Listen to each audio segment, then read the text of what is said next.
Hello friends, welcome to our session today. It is often asked, how is meditation done? What is the right way to meditate? Every mind is different and we are constantly learning, so there cannot be one complete and final answer to this question. Still, however experienced or new we are to meditation, it is good to keep asking about how to do it best. Otherwise, we might find ourselves reinforcing unhelpful habits or not meditating at all. There are many forms of meditation.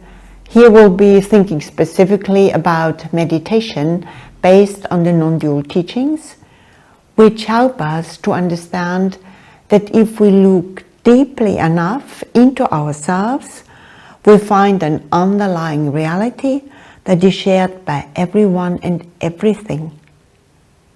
To know this in direct experience brings fulfillment and fearlessness. All forms of meditation involve working with and on our mind, which is volatile and complicated. And so in meditation there has to be some technique to manage the dynamics and complexity. Yet the aim of meditation is to transcend technique. In fact, it is to transcend completely the mind and all complexity. Technique is a way of doing something. What we ultimately seek in meditation is not doing, but being. The being of our true innermost nature, the universal being in all.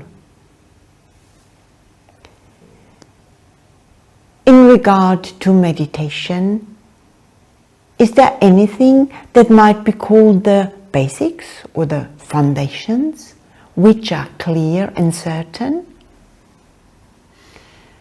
Today, I'd like us to consider this, and after that, we'll do meditation practices together, applying what we have found.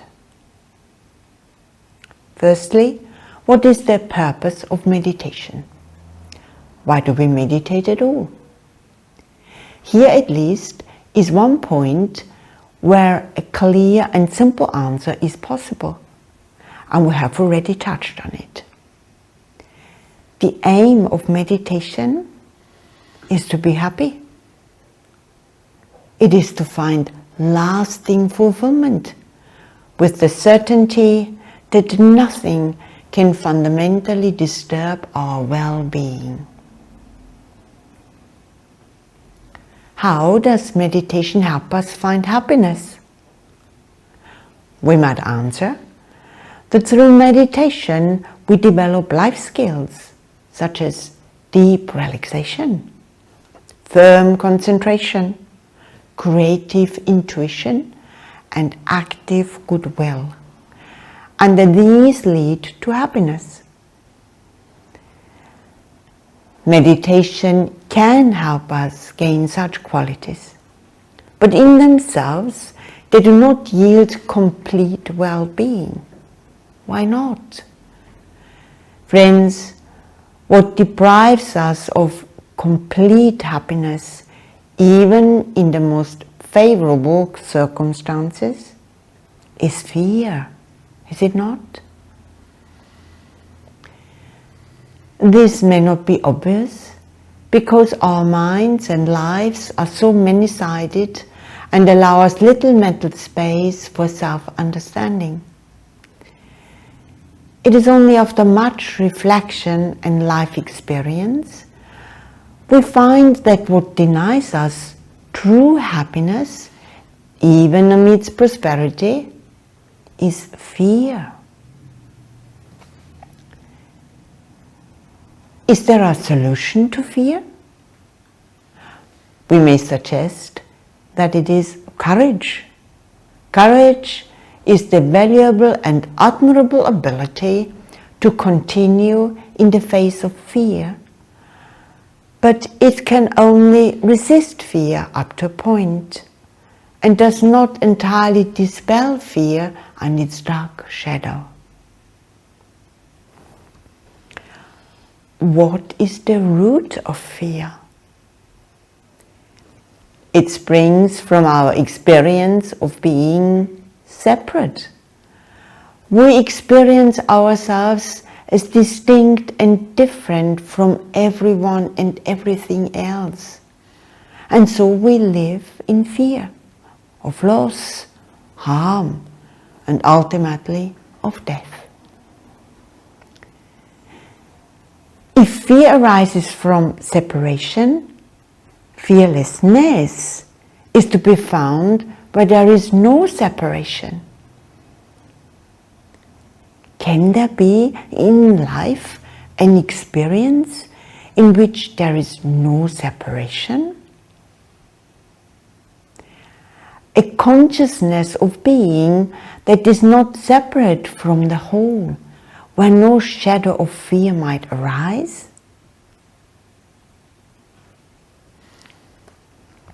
Yes, this is possible, and it is the goal of meditation. Separation is experienced in our mind, and specifically in separative thoughts. When those thoughts are withdrawn in meditation, nothing obscures the real nature of experience, the light of consciousness, and our own being, indivisible, fearless, perfect. This true self-knowledge, once attained, can never be lost or forgotten, because it is our natural state, and henceforth all life is lived in its light.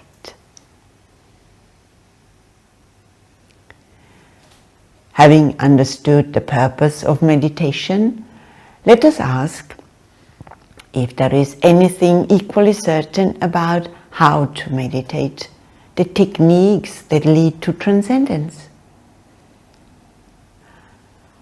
What is most important is that we continue with meditation and do not allow changing moods to prevent us. So one essential principle is to do meditation regularly. This means that it is best to decide when we are going to meditate each day and for how long. For example, we might choose to meditate every day before breakfast for 15 minutes for a week. After that, we can think again and make changes. If we proceed with meditation in this way, whatever mood we are in, we will really benefit. This is a big step in making the mind our helper and freeing ourselves from the mind's ups and downs and other limitations.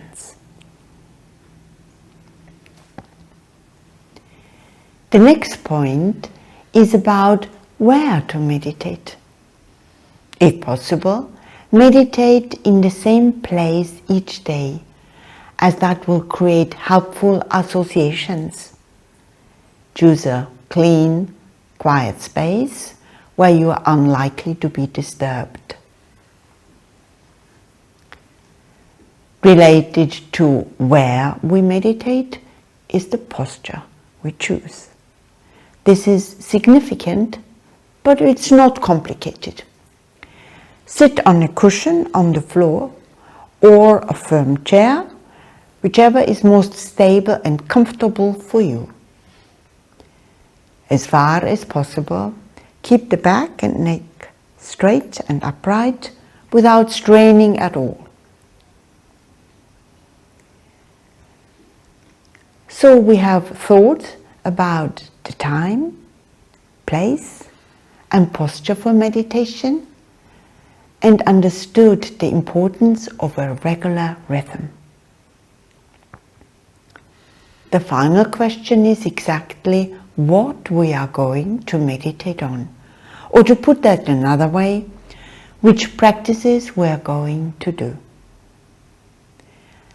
This also is best decided in advance and kept to for the chosen time. The meditation practices we're going to do together today are a set which could be taken up regularly. It's recommended to do a structured set of practices like this because it's unrealistic to think that we can jump straight into deep meditation. We have to take it step by step. So, our first practice is an inner preparation. And we are advised to begin each session in this way. What is the aim of this preparation? In daily life, we use our mind to manage what needs to be done. In meditation, it is our mind that has to be managed. And so what we call our attitude of mind needs to be adjusted with a preparation.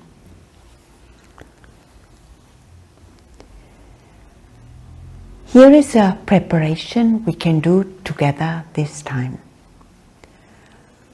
For a few moments, reflect on these thoughts. Life is precious. I am grateful for this life. I am grateful. As best you can, just think on this. Life is precious. I'm grateful for this life. I am grateful.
Because there is such a close connection between our breathing and our state of mind, it's often helpful to include a breathing practice in our meditation session, and we'll do so now.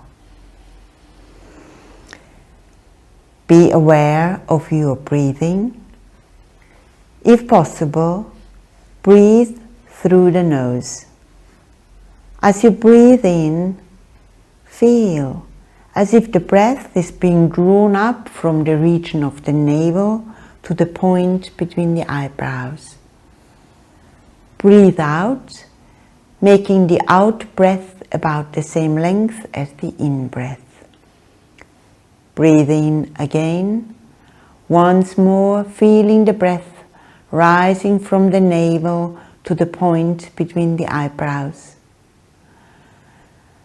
A practice like this helps to lift the mind out of its usual habits and become still and receptive. When it does, our experience is transformed.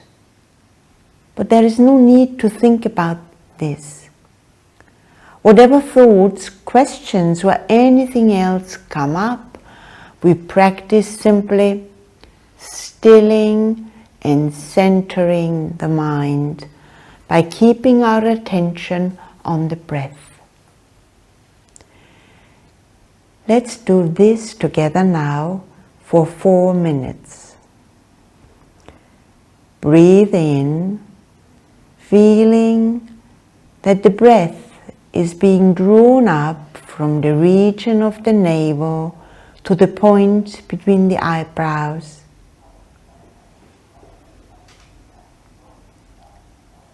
Breathe out consciously, letting tensions fall away.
Conscious breathing, as if the in-breath is being drawn up from the navel to the point between the eyebrows.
The next of our techniques that lead to transcendence applies to our imagination and its great powers.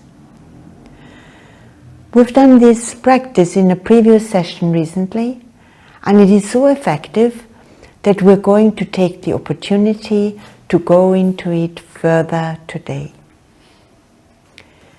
The practice is to visualize inwardly a line of light in the center of your body, extending from the region of the navel to the top of the forehead. Use all your powers of imagination to visualize this line of light.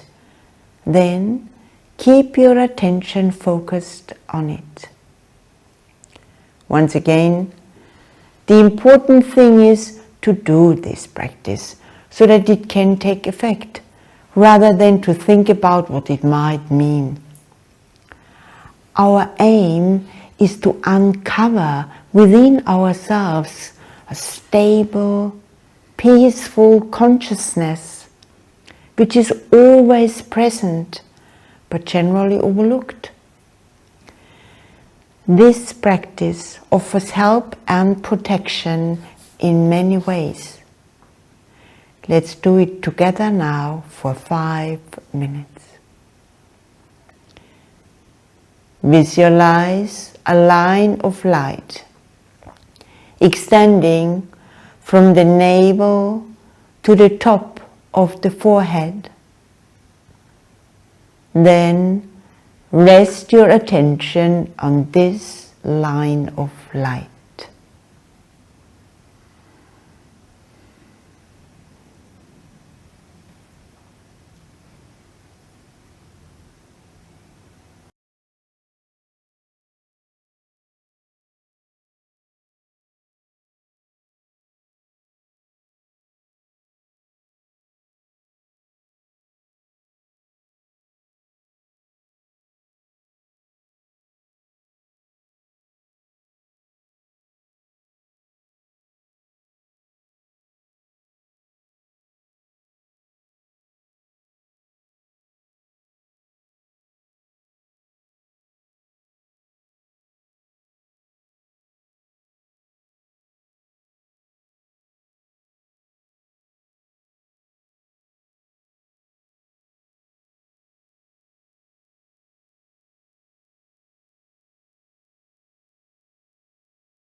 A line of light from the navel to the top of the forehead. Absorb your attention in this line of light.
a line of light in the center of your being.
Having done our preparation, breathing practice and visualization, we now come to meditation on a text pointing to the non-dual reality of our own ultimate nature.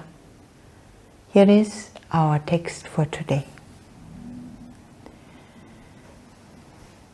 The conscious self is the supreme infinite bliss. And the supreme infinite bliss is none other than my conscious self. We said at the beginning that the aim of meditation and life is happiness. That happiness is fearlessness, and fearlessness is found in the experience of non-separation. Here is the solution. When our true nature is revealed, we find that the innermost consciousness in us is identical with the infinite bliss we are seeking. Friends, during the meditation, don't question the text, trust it. It is about you personally, not about your mind, but your conscious self. Try not to be sleepy or dreamy. Keep your attention on the text. Use it to stay fully aware and let the meaning of the text gradually reveal itself is not separate from the light of your own being. We'll do this together now for 6 minutes. The conscious self is by nature supreme infinite bliss, and the supreme infinite bliss is none other than my conscious self. The conscious self is by nature supreme infinite bliss, and the supreme infinite bliss is none other than my conscious self.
The conscious self is by nature supreme infinite bliss. And the supreme infinite bliss is none other than my conscious self.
Supreme infinite bliss, my conscious self.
Finally, we have a closing practice.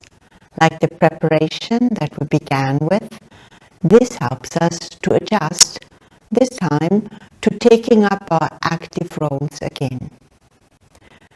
We want our daily meditation to be a special time and also a natural part of our whole life. Ending our session with a closing practice helps to make it both.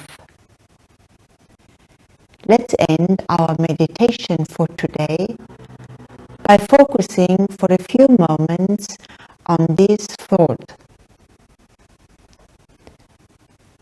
May everyone, everywhere, find the place of non-separation within themselves.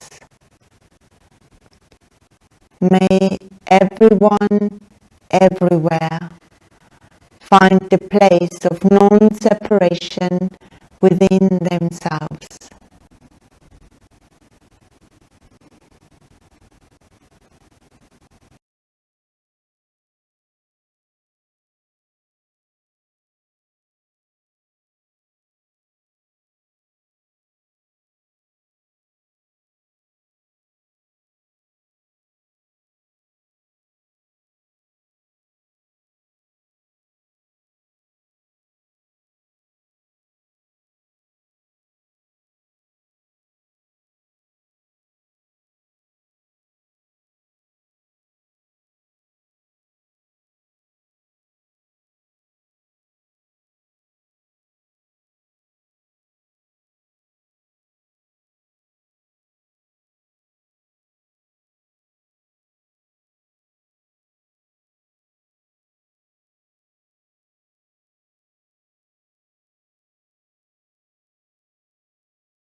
We said before that meditation begins with technique and leads to transcendence.